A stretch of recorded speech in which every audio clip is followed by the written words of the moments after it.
देश रत्न राजेंद्र बाबू की स्मृति में उनके 125वें जयंती के अवसर पर आयोजित कार्यक्रम में हिस्सा ले रहे हैं। इस कार्यक्रम में हिस्सा लेकर हम सभी अपने को गौरवान्वित महसूस कर रहे हैं। राजेंद्र बाबू देश की धरोहर है और हम सब लोगों को गौरव है कि वे बिहार के रहने वाले थे।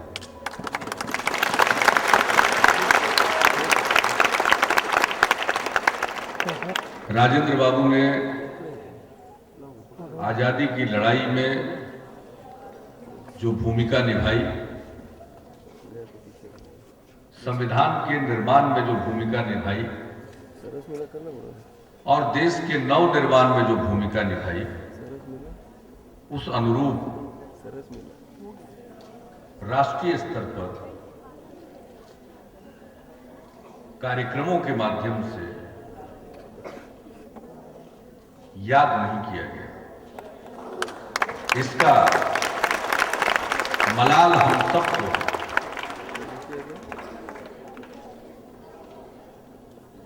जिनके बारे में कहा गया हो कि examinee is better than examiner, और उससे बड़ा कोई रोल मॉडल हो सकता है क्या आज की युवा पीढ़ी के लिए? जीवन में कोई व्यक्ति चाहे तो उनके व्यक्तित्व से, उनके कृतित्व से प्रेरणा ग्रहण कर सकता है और आगे आने वाली पीढ़ी को, नई पीढ़ी को उनके सद्गुणों के बारे में बताया जाना चाहिए।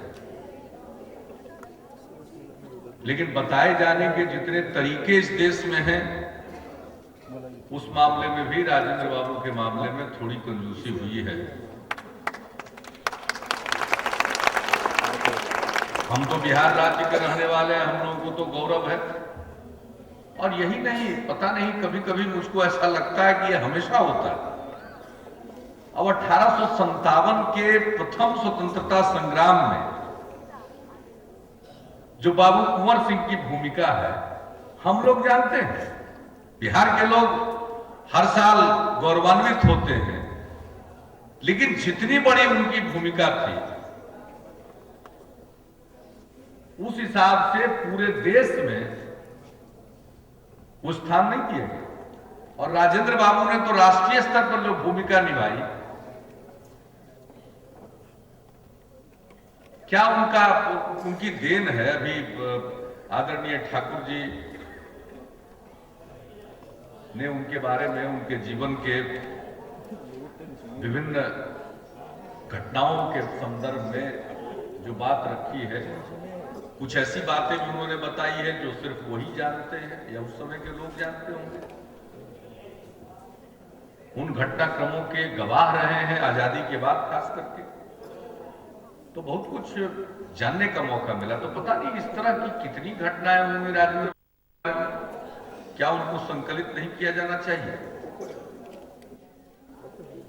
क्या जैसे अन्य महापुरुषों के बारे में कलेक्टेड वर्क्स राजेंद्र बाबू का प्रकाशित नहीं होना चाहिए? ये सब चीजें की जानी चाहिए।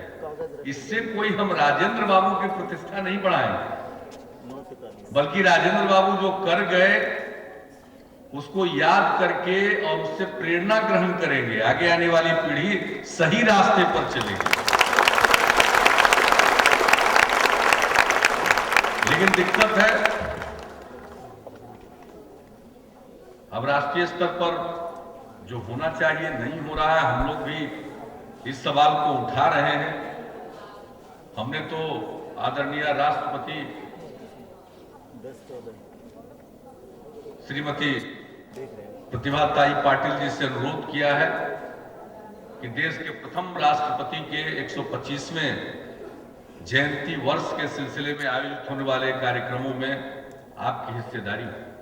और इसलिए हमने आमंत्रित किया है कि राजेंद्र बाबू देश के प्रथम राष्ट्रपति थे, आज की राष्ट्रपति देश की पहली महिला राष्ट्रपति, इसलिए हम उनको आमंत्रित अनुरोध किया है। समय कम था, आज के दिन उनको लिए समय निकाल पाना तो संभव नहीं था, लेकिन हमने पत्र लिखकर अनुरोध किया है कि 28 फरवरी को उनकी पुण्यतिथि है। अगर उनकी सहमति होगी तो हम लोग उस अवसर पर भी भव्य कार्यक्रमों का आयोजन करेंगे, क्योंकि पूरे साल अनेक कार्यक्रम हैं। आज ही आने के पहले हमने जो चित्र और पेंटिंग प्रतिभागियों ने बनाया है उसको देखने का, अवलोकन करने का मौका मिला। सब लोगों ने सुंदर काम किया, बहुतों को पुरस्कृत किया गया और ये राष्ट्रीय प्रतियोगिता थी। इसमें सिर्फ बिहार के प्रतिभागी भाग नहीं ले रहे थे, दूसरे प्रांतों के भी प्रतिभागियों ने हिस्सा लिया है और पुरस्कार प्राप्त किया। तो राष्ट्रीय स्तर का ये आयोजन किया गया। तो इस प्रकार से अनेक हम लोग आयोजित कर रहे हैं और उनके बारे में बहुत कुछ लिखना, डॉक्यूमेंटेशन, दस्तावेजों को ठीक रखना। और आज तो तकनीकी का इतना विकास हो चुका है, सूचना प्रौद्योगिकी विकास के साथ साथ, कि हम हर चीजों को चिरस्थायी बना सकते हैं, नष्ट नहीं किया जा सकते। तो इस प्रकार से बहुत कुछ हम लोग करना चाहते हैं और हम लोग राज्य स्तर पर तो कमेटी बनाई है। उसकी मीटिंग में हमने कुछ प्रमुख लोगों को लेकर एक छोटी कमेटी गठित की है और उनको दिया है और उनसे अनुरोध किया है कि वे और बेहतर ढंग से कैसे हम सालों भर इस कार्यक्रम को चलाएं।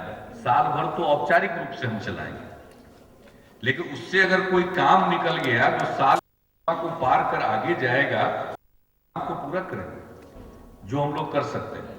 हमने फिर कमेमोरेटिव वाइन के लिए, स्टाम्प के लिए अनुरोध किया है केंद्र सरकार, ताकि 125वें उनकी स्मृति में सिक्का, डाक टिकट जारी किया जा सके। हम लोगों ने अनुरोध किया है और हम अब लगातार कुछ न कुछ जो बातें सामने आएगी, जैसे आज जीरादेई में यानी अस्पताल है, राजेंद्र बाबू की धर्मपत्नी श्रीमती राजवंशी देवी जी के नाम करने का निर्णय हुआ है। विभाग ने इसके लिए संबंधित अधिसूचना जारी कर दी है। अब राजेंद्र बाबू की समाधि में लोग आना चाहते हैं। राज्यपाल महोदय भी चर्चा कि भाई जब यहाँ आ रहे थे, इनको किसी ने कहा कि भाई राजेंद्र बाबू की वहां समाधि है, उसको देखिएगा, बेहतर बनना चाहिए। हम सब लोग महसूस और उस कमेटी की सिफारिश का हमने जिक्र किया। समाधि से निर्मित किया जाएगा। योजना है कि हमारे बच्चे जो राज्य कराई जाए को, बच्चों के तो सबको स्थल पर ले जाया जाए, बारी बारी से पूरे और सब भी लोग, और का कुछ इंतजाम हो, राजेंद्र बाबू के जीवन की जानकारी उस समाधि स्थल पर घूमने के सिलसिले में मिल जाए। वो ज्ञान हुए मेरा खुद का अपना, जब मुकाम राजेंद्र ब्रिज का निर्माण हुआ, गंगा नदी पर ब्रिज बना, स्कूल में पढ़ता था, उद्घाटन में तो वो संभव नहीं था बच्चों के लिए जाना, लेकिन उसके तुरंत 2-3 दिन के अंदर एक व्यक्ति के साथ उन्होंने कहा कि आज तक मेरे स्मृति, पता नहीं मैं 6ठी क्लास 7वें क्लास में पढ़ता था, और आज तक वो चीज है। तो बच्चों को अगर दिखलाया जाए कोई चीज, तो वो चीज उसके स्मृति पटल पर अंकित हो जाता है। वो चाहते हैं समाधि को इसमें थोड़ा बेहतर बनाने लग सकता है और उसके लिए उनको यहाँ के कलेक्टर और कमिश्नर उन सब लोगों को हमने बहुत ठीक ढंग से जाएगा, दर्शनीय विकसित किया जाएगा। इस तरह से कार्यक्रम आज भी सभी स्कूलों में कार्यक्रम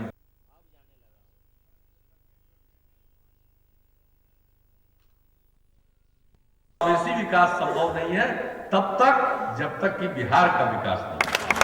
राजेंद्र बाबू के जन्म दिवस के अवसर पर हम सब संकल्प लें कि बिहार को आगे बढ़ाने के लिए जी जान लगा देंगे, पूरी मेहनत करेंगे, पूरी निष्ठा के साथ, और हम मिलकर रहेंगे। राजेंद्र बाबू प्रेम के भी प्रतीक, इसलिए समाज में हम प्रेम और भाईचारा के साथ जिएंगे। हिंदू मुस्लिम एकता, विभिन्न धर्मों के बीच में एकता, विभिन्न समुदाय के बीच में एकता। जातियों में बटा हुआ समाज है। एक नौबत ऐसी आ गई थी कि आपस में बातचीत बंद हो गई थी। आज वो स्थिति नहीं है। आज फिर से लोगों के बीच में संवाद कायम है। तो राजेंद्र बाबू की जयंती के अवसर पर हम यह भी संकल्प लें कि हम बिहारवासी मिलकर रहेंगे, सद्भावना के साथ रहेंगे और हर हालत में सांप्रदायिक और सामाजिक सद्भाव और सौहार्द कायम रखेंगे और बिहार को तरक्की के रास्ते पर ले जाएंगे। यही राजेंद्र बाबू के प्रति सच्ची श्रद्धांजलि होगी। तो इन्हीं शब्दों के साथ मैं राजेंद्र बाबू के चरणों में श्रद्धा सुमन अर्पित करते हुए अपनी बात को यहीं समाप्त करता हूं। जय हिंद।